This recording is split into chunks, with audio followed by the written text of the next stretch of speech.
से बोलिए बृहस्पति देव की जय।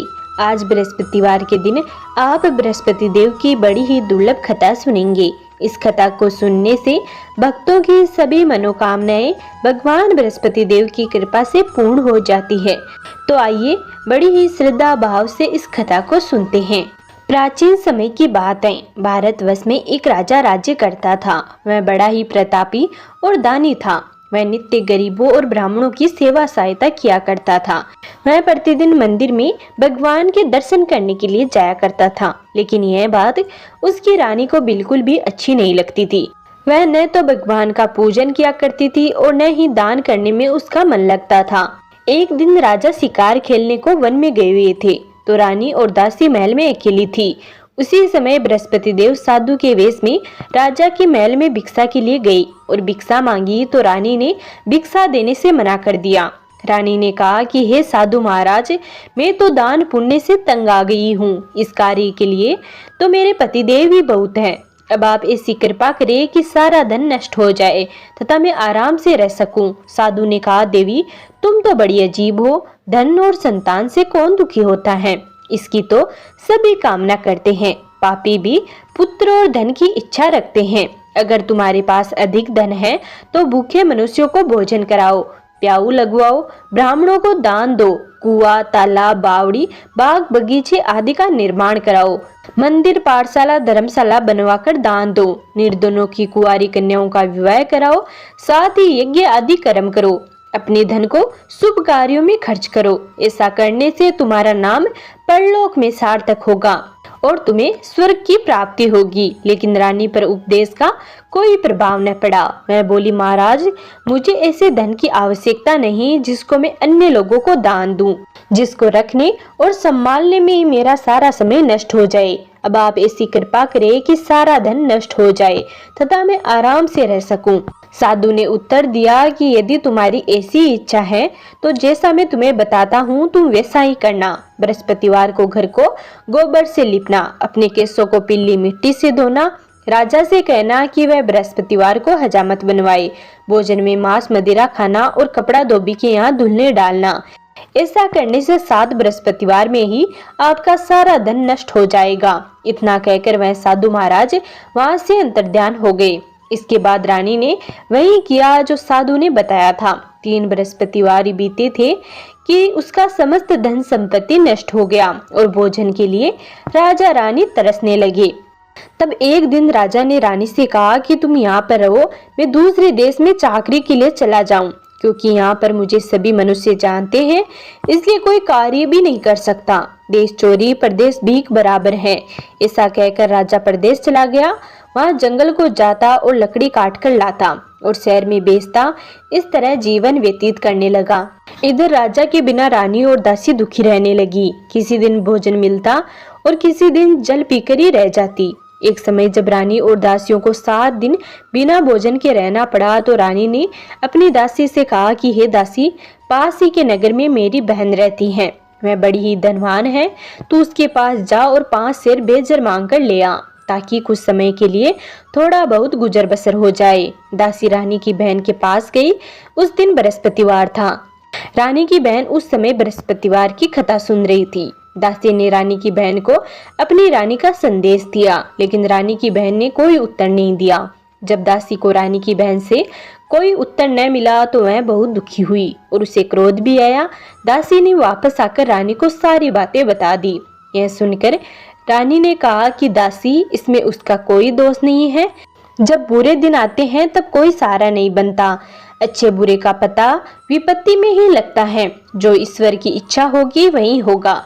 यह सब हमारे भाग्य का दोष है। यह सब कहकर रानी ने अपने भाग्य को कोसा। उधर रानी की बहन ने सोचा कि मेरी बहन की दासी आई थी, लेकिन मैं उससे नहीं बोली, इससे मैं बहुत दुखी हुई होगी। कथा सुनकर और पूजन समाप्त कर वह अपनी बहन के घर गई और कहने लगी कि हे बहन, मैं बृहस्पतिवार का व्रत कर रही थी। तुम्हारी दासी गई थी, लेकिन जब तक कथा होती है तब तक न तो उठते हैं और न ही बोलते हैं, इसलिए मैं नहीं बोली। कहो दासी क्यों गई थी? रानी बोली, बहन हमारे घर अनाज नहीं था। ऐसा कहते कहते रानी की आंखें भर आई। उसने दासियों समेत 7 दिन तक भूखा रहने की बात भी अपनी बहन को बता दी। इसलिए मैंने दासी को तुम्हारे पास 5 सेर बेचन लेने के लिए भेजा था। रानी की बहन बोली, बहन देखो, बृहस्पति देव सबकी मनोकामना पूर्ण करते हैं। देखो, शायद तुम्हारे घर में अनाज रखा हो। पहले तो रानी को विश्वास नहीं हुआ, परंतु बहन के आग्रह करने पर उसने दासी को अंदर भेजा। दासी घर के अंदर गई तो वहां पर उसे एक गड़ा बेजर से भरा मिल गया। उसे बड़ी हैरानी हुई। उसने बाहर आकर रानी को बताया। दासी रानी से कहने लगी कि हे रानी, जब हमको भोजन नहीं मिलता है तो हम व्रत ही तो करते हैं, इसलिए क्यों न इनसे व्रत और खता की विधि पूछ ली जाए, हम भी व्रत किया करेंगे। दासी के कहने पर रानी ने अपनी बहन से बृहस्पति व्रत के बारे में पूछा। उसकी बहन ने बताया कि बृहस्पतिवार के व्रत में चने की दाल, गुड़ और मुनंका से भगवान विष्णु का केले के वृक्ष की जड़ में पूजन करे तथा दीपक जलाए और कथा सुने। उस दिन एक ही समय भोजन करे। भोजन में पीले खाद्य पदार्थ का सेवन जरूर करे, इससे गुरु भगवान प्रसन्न होते हैं, अन्न, पुत्र और धन का वरदान देते हैं, साथ ही सभी मनोकामनाएं पूर्ण करते हैं। व्रत और पूजन की विधि बताकर रानी की बहन अपने घर लौट गई। दासी और रानी दोनों ने निश्चय किया कि बृहस्पति देव भगवान का पूजन जरूर करेंगे। 7 रोज बाद जब बृहस्पतिवार आया तो उन्होंने व्रत रखा। गुड़साल में जाकर चना और गुड़ बीन लाई तथा उसकी दाल से केले की जड़ तथा विष्णु भगवान का पूजन किया। अब पीला भोजन कहाँ से लाए? दोनों बड़ी दुखी हुई, परंतु उन्होंने व्रत किया था, इसलिए बृहस्पति देव भगवान प्रसन्न थे। एक साधारण व्यक्ति के रूप में वे 2 थालों में पीला भोजन लेकर आए और दासी को देकर बोले कि हे दासी, यह भोजन तुम्हारे और तुम्हारी रानी के लिए है, इसे तुम दोनों ग्रहण करना। दासी भोजन पाकर बहुत प्रसन्न हुई। उसने रानी से कहा कि चलो रानी जी, भोजन कर लो। परंतु रानी को भोजन आने के बारे में कुछ भी पता नहीं था, इसलिए उसने कहा कि तू ही भोजन कर, क्योंकि तू व्यर्थ में हमारी हंसी उड़ाती है। तब दासी ने कहा कि एक व्यक्ति भोजन दे गया है। तब रानी ने कहा, वह व्यक्ति तेरे लिए ही भोजन दे गया है, तू ही भोजन कर। तब दासी ने कहा कि वह व्यक्ति हम दोनों के लिए 2 थालों में सुंदर पीला भोजन दे गया है, इसलिए मैं और आप दोनों ही साथ साथ भोजन करेंगे। यह सुनकर रानी बहुत प्रसन्न हुई और दोनों ने गुरु भगवान को नमस्कार कर भोजन किया। उसके बाद से वे प्रत्येक बृहस्पतिवार को गुरु भगवान का व्रत और पूजन करने लगे। बृहस्पति भगवान की कृपा से उनके पास धन हो गया, लेकिन रानी फिर पहले की तरह आलस्य करने लगी। तब दासी बोली, देखो रानी, तुम पहले भी इसी प्रकार आलस्य करती थी। तुम्हें धन रखने में कष्ट होता है, इस कारण सभी धन नष्ट हो गया।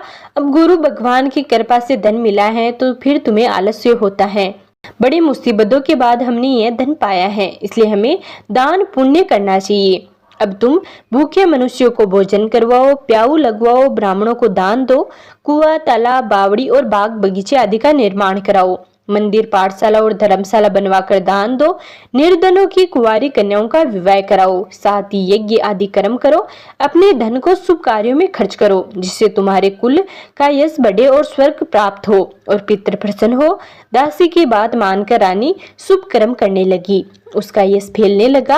एक दिन रानी और दासी आपस में विचार करने लगी कि न जाने राजा किस दशा में होंगे, उनकी कोई खोज खबर भी नहीं है। उन्होंने श्रद्धा पूर्वक बृहस्पति भगवान से प्रार्थना की कि राजा जहाँ कहीं भी हो शीघ्र वापस आ जाए। उसी रात्रि को बृहस्पति देव ने राजा को स्वप्न में आकर कहा कि हे राजा, उठ, तेरी रानी तुझको याद करती है, अपने देश को लौट जा। राजा प्रातःकाल उठा और जंगल से लकड़ी काटने के लिए जंगल की ओर चल पड़ा। जंगल से गुजरते हुए विचार करने लगा कि रानी की गलती से उसे कितने दुख भोगने पड़े। राजपाट छोड़कर जंगल में आकर रहना पड़ा, जंगल से लकड़ी काटकर शहर में बेचकर गुजारा करना पड़ा और अपनी दशा को याद करके व्याकुल होने लगा। उसी समय राजा के पास बृहस्पति देव साधु के वेश में आकर बोले, हे लकड़हारे, तुम इस सुनसान जंगल में किस चिंता में बैठे हो, मुझे बताओ। यह सुनकर राजा ने के नेत्रों में से जल भर आया। साधु की वंदना कर राजा ने अपनी संपूर्ण कहानी सुना दी। महात्मा दयालु होते हैं। वे राजा से बोले कि हे राजा, तुम्हारी पत्नी ने बृहस्पति देव के प्रति अपराध किया था, जिसके कारण तुम्हारी यह दशा हुई है। अब तुम चिंता मत करो, भगवान तुम्हें पहले से अधिक धन देंगे। देखो, तुम्हारी पत्नी ने बृहस्पतिवार का व्रत शुरू कर दिया है। अब तुम भी बृहस्पतिवार के व्रत में चने की दाल, गुड़ और मुनंका से विष्णु भगवान का केले के वृक्ष की जड़ में पूजन करो तथा दीपक जलाकर कथा सुनो उस दिन एक ही समय भोजन करना, लेकिन भोजन में पीले खाद्य पदार्थ का सेवन जरूर करना। भगवान तुम्हारी सब कामनाओं को पूर्ण करेंगे। साधु की बात सुनकर राजा बोला, हे प्रभु, लकड़ी बेचकर तो इतना पैसा नहीं बचता जिसे भोजन के उपरांत कुछ बचा सकूं। मैंने रात्रि में अपनी रानी को व्याकुल देखा है। मेरे पास कोई साधन नहीं जिससे उसका समाचार जान सकूं। फिर मैं कौन सी कहानी कहूं, यह भी मुझको मालूम नहीं है। साधु ने कहा कि हे राजा, मन में बृहस्पति भगवान के पूजन व्रत का निश्चय करो, वे स्वयं तुम्हारे लिए कोई राय बना देंगे। बृहस्पतिवार के दिन तुम रोजाना की तरह लकड़ियां लेकर शहर में जाना। तुम्हें रोज से 2 गुना धन मिलेगा, जिससे तुम भली बातें भोजन कर लोगे तथा बृहस्पति देव की पूजा का सामान भी आ जाएगा। इतना कहकर साधु अंतर्ध्यान हो गए। धीरे धीरे समय व्यतीत होने लगा। फिर वही बृहस्पतिवार का दिन आया। लकड़हारा जंगल से लकड़ी काटकर किसी शहर में बेचने गया। उसे उस दिन और दिन से अधिक पैसा मिला। राजा ने चना गुड़ आदि लाकर गुरुवार का व्रत किया। उस दिन से उसके सभी क्लेश दूर हुए, परंतु जब दोबारा गुरुवार का दिन आया तो बृहस्पतिवार का व्रत करना भूल गया। इस कारण बृहस्पति भगवान नाराज हो गए। उस दिन उस नगर के राजा ने विशाल यज्ञ का आयोजन किया तथा शहर में यह घोषणा करा दी कि कोई भी मनुष्य अपने घर में भोजन न बनावे, न ही आग जलावे। समस्त जनता मेरे यहाँ भोजन करने आवे। इस आज्ञा को जो कोई न मानेगा उसे फांसी की सजा दी जाएगी। इस तरह की घोषणा संपूर्ण नगर में करवा दी गई। राजा की आज्ञा अनुसार शहर के सभी लोग भोजन करने गए, लेकिन लकड़हारा कुछ देर से पहुंचा, इसलिए राजा उसको अपने घर ले गए और भोजन करा ही रहे थे कि रानी की दृष्टि उस खुर्दी पर पड़ी जिस पर उसका हार लटका हुआ था। वह वहां पर दिखाई नहीं दिया। रानी ने निश्चय किया कि मेरा हार इस मनुष्य ने चुरा लिया है। उसी समय सिपाहियों को बुलाकर उसको कारागार में डलवा दिया गया। जब लकड़हारा कारागार में पड़ गया और बहुत दुखी होकर विचार करने लगा कि न जाने कौन से पूर्व जन्म के कर्म से मुझे यह दुख प्राप्त हुआ है, और उसी साधु को याद करने लगा जो कि जंगल में मिला था।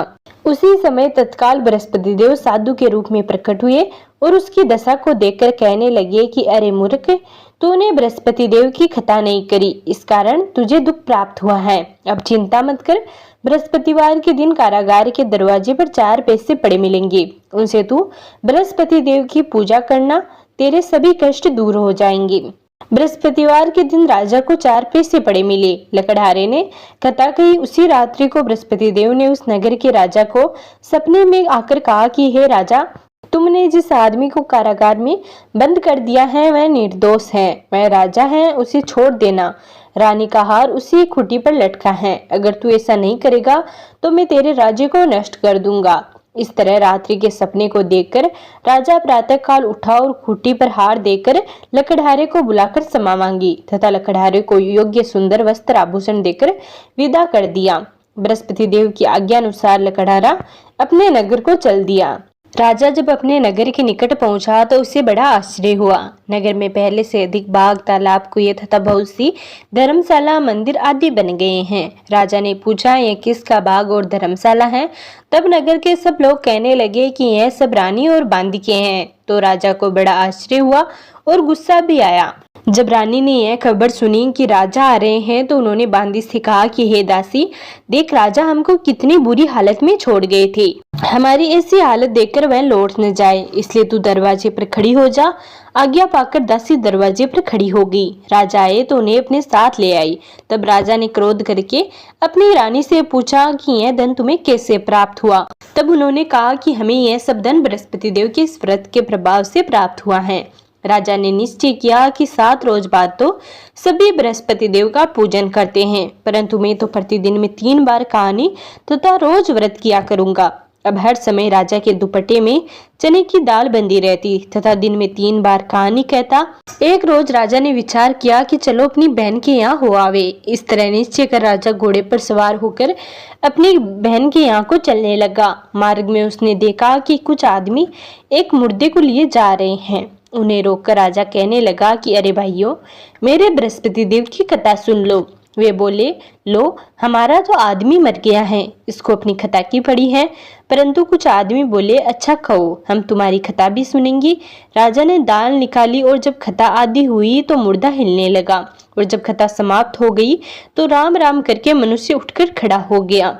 आगे मार्ग में उसे एक किसान खेत में हल चलाता मिला। राजा ने उसे देख और उससे बोले, अरे भैया, तू मेरी बृहस्पतिवार की कथा सुन लो। किसान बोला, जब तक मैं तेरी कथा सुनूंगा तब तक 4 हरिया जोत लूंगा, जा अपनी कथा किसी और को सुनाना। इस तरह राजा आगे चलने लगा।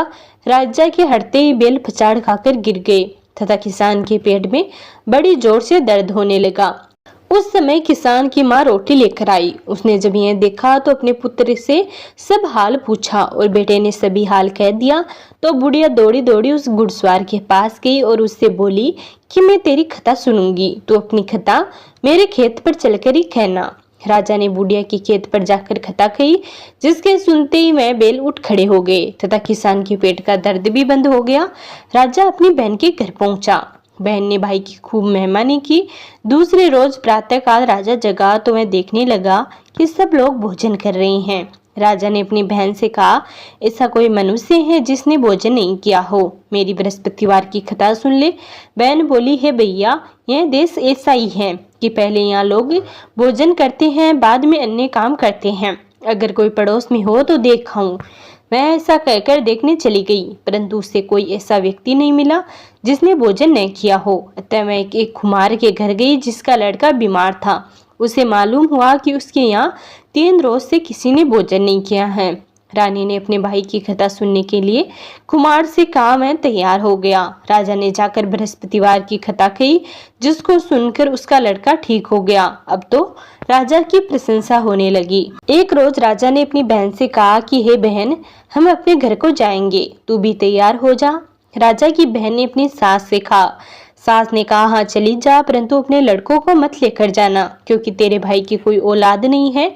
बहन ने अपने भाई से कहा कि हे भैया, मैं तो चलूंगी पर कोई बालक नहीं जाएगा। राजा बोला, जब कोई बालक नहीं चलेगा तब तू ही क्या करेगी। बड़े दुखी मन से राजा अपने नगर को लौट आया। राजा ने अपनी रानी से कहा, हम निर्वंशी हैं, हमारा मुख देखने का धर्म नहीं है और कुछ भोजन आदि नहीं किया। रानी बोली, हे स्वामी, बृहस्पति देव ने हमें सब कुछ दिया है, वह हमें औलाद अवश्य देंगे। उसी रात को बृहस्पति देव ने राजा के सपने में आकर कहा, हे राजा, उठ, सभी सोच त्याग दे, तेरी रानी गर्भ से है। बृहस्पति देव की यह बात सुनकर राजा को बड़ी खुशी हुई। 9वें महीने में रानी के गर्भ से एक सुंदर पुत्र पैदा हुआ। तब राजा बोला, हे रानी, स्त्री बिना भोजन के रह सकती है, पर बिना कहे नहीं रह सकती। जब मेरी बहन आवे तो उससे कुछ मत कहना। रानी ने सुनकर हाँ कर दी। जब राजा की बहन ने यह शुभ समाचार सुना तो वह बहुत खुश हुई तथा बधाई लेकर अपने भाई के यहाँ आई। तभी रानी ने कहा, घोड़ा चढ़कर तो नहीं आई, गधा चढ़ी आई। राजा की बहन बोली, भाभी, मैं इस प्रकार न कहती तो तुम्हें औलाद कैसे मिलती। बृहस्पति देव ऐसे ही हैं, जैसी जिसके मन में कामनाएं हैं सभी को पूरा करते हैं। जो सद्भावना पूर्वक बृहस्पतिवार का व्रत करता है तथा कथा पढ़ता है अथवा सुनता है, दूसरों को सुनाता है, बृहस्पति देव उसकी सभी मनोकामना पूर्ण करते हैं। भगवान बृहस्पति देव उसकी सदैव रक्षा करते हैं। संसार में जो मनुष्य सद्भावना से भगवान जी का पूजन व्रत सच्चे हृदय से करते हैं तो उनकी सभी मनोकामनाएं पूर्ण करते हैं। जैसी सच्ची भावना से राजा और रानी ने उनकी कथा का गुणगान किया तो उनकी सभी इच्छाएं बृहस्पति देव जी ने पूर्ण की थी। इसीलिए पूर्ण कथा सुनने के बाद प्रसाद लेकर जाना चाहिए। हृदय से उनका मनन करते हुए जय जयकार बोलना चाहिए। बोलो बृहस्पति देव की जय, भगवान विष्णु की जय।